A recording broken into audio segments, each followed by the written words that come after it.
நம்ம விஜயும், மல்லியும் இருந்துட்டு உண்மையிலேயே எல்லாரையும் காப்பாத்தக்கூடிய ஒரு சிச்சுவேஷன்ல தான் இருந்துட்டு இருக்காங்க. உண்மையிலேயே இந்த சுடர் இருந்துட்டு எதுக்காக மல்லி வரணும், மல்லி வந்தே ஆகணும் அப்படிங்கிற மாரி சொல்லி, அவ்ளோ ஒரு மிகப்பெரிய ஒரு கட்டாயத்துல எல்லாருமே கொண்டு வந்து நிறுத்தினா அப்படிங்கிறது, இப்போ நம்ம மல்லிக்கு தெளிவா புரிஞ்சு போச்சு. இது எல்லாத்தையுமே நான் ரொம்ப யோசிச்சுக்கிட்டு இருந்தேன்.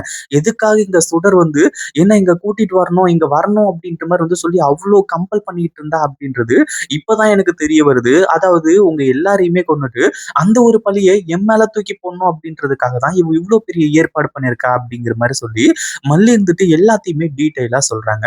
அதாவது இவ்ளோ விஷயங்கள் நடந்து, இந்த சாப்பாட்டுல விஷத்தையும் இவ கலந்து, இவ்ளோ பெரிய விஷயம் நடந்ததுக்கு அப்புறமும் இந்த கதிரேசனும், நிஷாவும் இப்போ நம்ம மல்லியையும், விஜய்யும் புரிஞ்சுக்காம, இந்த சுடர் சொல்றது தான் உண்மை.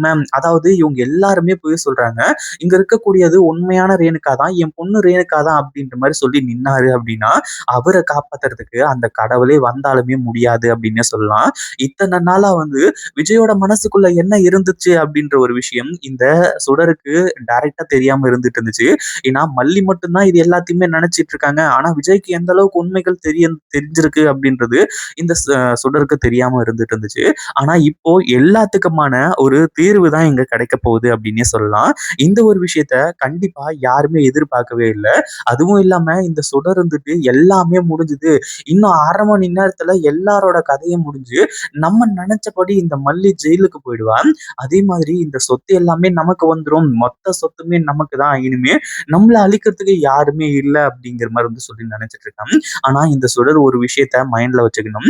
அதாவது எவ்ளோ பெரிய விஷயங்கள் நடந்தாலுமே சரி, அதே மாதிரி இங்க இந்த சுடர் சின்ன தப்பே செஞ்சாலுமே கூட சரி, அந்த தப்பு எல்லாமா சேர்ந்து ஒரு நாள்ல ஒரு நாள் இந்த சுடரோட கழுத்த நெரிக்கும் அப்படின்றது அவளுக்கு தெரியாம போயிடுச்சு போல. ஆனா அப்படிப்பட்ட விஷயங்கள் தான் இங்க சூப்பராவே நடக்க ஆரம்பிச்சிருது.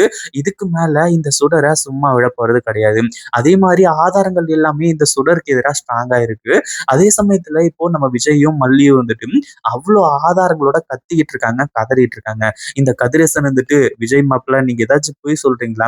இங்க இருக்கக்கூடியது நம்ம ரேணுகா தானே அப்படின்ற மாரி கேட்கும்போது, என்ன மாமா நீங்க பேசிட்டு இருக்கீங்க? நீங்கலாம் இப்படி பேசுவீங்கன்னு நான் கொஞ்சம் கூட எதிர்பார்க்கவே இல்ல. ரேணுகா இறந்து போனது உங்கள விட எனக்கு பல மடங்கு வருத்தமா இருக்கு. அதுவும் இல்லாம இங்க இருக்கிறவ ரேணுகா மாதிரியே இருக்கிறதுனாலுமே தான் நான் இப்ப கூட விட்டு வச்சிருக்கேன். இல்லன்னா இவள இங்கேயே அடிச்சே நான் கொன்னு இருப்பேன் அப்படிங்கிற மாரி சொல்லி நம்ம விஜய் சொல்லிட்டு இருக்காரு. அதே மாதிரி இப்போ போலீஸும் இங்க வந்துட்டாங்க. இனிமே இந்த சுடரால தப்பிக்கவே முடியாது. ஆதாரங்கள் சுடருக்கு எதிரா ஸ்ட்ராங்கா இருக்கு. சுடர் எப்படி இருந்தாலும் இதுல தப்பிச்சாகணும் இல்லையா? அதனால இந்த மாரி இவங்க சொல்றது எல்லாமே பொய்யி. அதுவும் இல்லாம "அப்பா இங்க பாருங்கப்பா, மல்லி கூட சேர்ந்துக்கிட்டு விஜய்யும் என்ன வேணான்னு சொல்லிட்டு நெனைக்கிறாரு. அதாவது ஏற்கனவே மல்லி நான் விஜய் கூட இருக்கிறத விரும்பவே இல்ல. அதே மாதிரி இப்போ விஜயோட மனசையும் மாத்தி கடைசியில என்னையே ரேணுகா இல்ல அப்படிங்கிற மாரி சொல்லிட்டு இருக்காங்க." அப்படிங்கிற மாரி சொல்லும்போது, சுடர் நீ இதுக்கு மேலயும் இங்க பொய் சொல்லிட்டு இருந்த, டிராமா போட்டு இருந்த அப்படின்னா கண்டிப்பா நான் சும்மா விட மாட்டேன். நீ ரேணுகா மாதிரியே முகம் இருக்கிறதுனால மட்டுமே தான் நீ இப்போதைக்கு உயிரோட இருந்துட்டு இருக்க. இல்லன்னா இதுக்கு முன்னாடி வெண்பாவோட கால்ல நீ வெந்நீர ஊத்தும் போதே உன்னை அன்னைக்கே அடிச்சு நான் கொன்றுப்பேன் அப்படிங்கிற மாரி சொல்லி நம்ம விஜய் பயங்கர கோவத்தோட சொல்லிட்டு இருக்காங்க. ஒரு பக்கம் கதிரேசன் விஜய் மாப்பிள்ள என்ன நடந்துகிட்டு இருக்குங்க? எனக்கு எதுவுமே புரிய மாட்டேங்குது. நீங்க என்னென்னமோ சொல்றீங்க. இங்க இருக்கக்கூடியது ரேணுகான்னு சொல்லிட்டு சொல்றீங்க. ஆனா எனக்கு எதுவுமே புரியலையே அப்படிங்கிற மாரி கேட்கும்போது, இங்க பாருங்க மாமா நான் சொல்றத மட்டும் முதல்ல கேளுங்க. அதே மாதிரி நீங்க நினைக்கிற மாரி இங்க இருக்கக்கூடியது உண்மையான சுடர் ரேணுகா கிடையாது. இவ பேரு சுடரு. அதே மாதிரி நாங்க எத்தனையோ முறை உங்களுக்கு புரிய வைக்கணும்னு நினைச்சோம். மல்லி கூட எனக்கு புரிய வைக்கணும்னு நினைச்சா, அப்பல்லாம் எனக்கு எதுவுமே புரியல. ஆனா இப்போ எனக்கு எல்லா உண்மையுமே தெரிஞ்சிருச்சு. எல்லாமே புரிஞ்சிருச்சு. அதுவும் இல்லாம இந்த ஒரு விஷயத்த நீங்களும் தெரிஞ்சுக்கணும், புரிஞ்சுக்கணும். இங்க இருக்கக்கூடியது உண்மையான ரேணுகா இல்ல. ரேணுகா இறந்து போனதுனால எனக்கும் ரொம்ப வருத்தம். அது நமக்கு எல்லாருக்குமே மிகப்பெரிய இழப்பு. ஆனா ரேணுகா மாதிரியே உருவத்தையும், முகத்தையும் வச்சிருக்கிறதுனால, இவ நம்ம எல்லாரையுமே சீட் பண்ணிக்கிட்டு இருக்கா, ஏமாத்திக்கிட்டு இருக்கா அப்படிங்கிற மாரி சொல்லி, இப்போ ஆதாரங்கள் எல்லாத்தையுமே கொண்டு கொட்டுறாங்க. நீங்க இப்போ ரொம்ப ஃபீல் பண்றீங்க அப்படிங்கிறது தெரியுது. இத்தன நாள் ரேணுகா உயிரோட இல்ல, அவங்க இறந்துட்டாங்கன்னு நெனச்சு ஃபீல் பண்ணோம். அடுத்ததா உயிரோட வந்துட்டாங்கன்னு நெனச்சு ரொம்ப சந்தோஷமா இருந்தோம். அதுலயும் நீங்க சந்தோஷத்தோட உச்சத்திலேயே இருந்தீங்க அப்படிங்கிறதெல்லாம் எனக்கு நல்லாவே தெரியும். ஏன்னா நீங்க அதாவது எனக்கு முன்னாடியே உங்களுக்கு ரேணுகாவ நல்லாவே தெரியும்.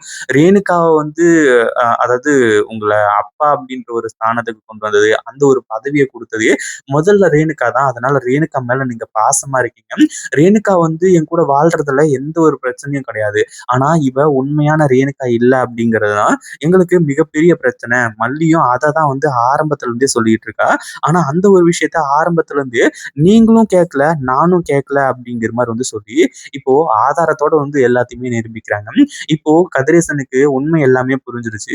அதே மாதிரி இப்போ இந்த கதிரேசன் வந்து "இங்க பாரு சுடர், ஒழுங்கு மரியாதையா நீ உண்மைய சொல்லிடு." இவங்க எல்லாருமே ஆதாரத்தோட வந்து நிரூபிச்சுட்டாங்க. அதே மாரி என் மனசுக்குள்ள ஒரு ஓரத்துல நீ வந்து என் பொண்ணு ரேணுகாவா இருந்துறக்கூடாதா? அப்படிங்கிற மாரி வந்து சொல்லி, என் மனசு வந்து கேட்டுக்கிட்டே இருக்கு. ஆனாலும் நீ இப்போ உண்மையா சொல்லி தான் ஆகணும். இவங்க எல்லாருமே சொல்றது உண்மையா? இல்லையா? அப்படிங்கிற மாரி வந்து சொல்லு. அதுவும் இல்லாம உன் மேல எந்த ஒரு கேஸும் இல்லாம நான் வந்து உன்ன காப்பாத்துறேன். நீ என்ன பண்ணுவியோ, ஏது பண்ணுவியோ, முதல்ல இந்த ஒரு விஷயத்த நீ செய்யி. அதாவது நீ யாரு? என்ன? ஏது? நீ எங்கிருந்து வந்த? அப்படிங்கிற எல்லா டீட்டெயிலும் நீ இப்ப சொல்ற.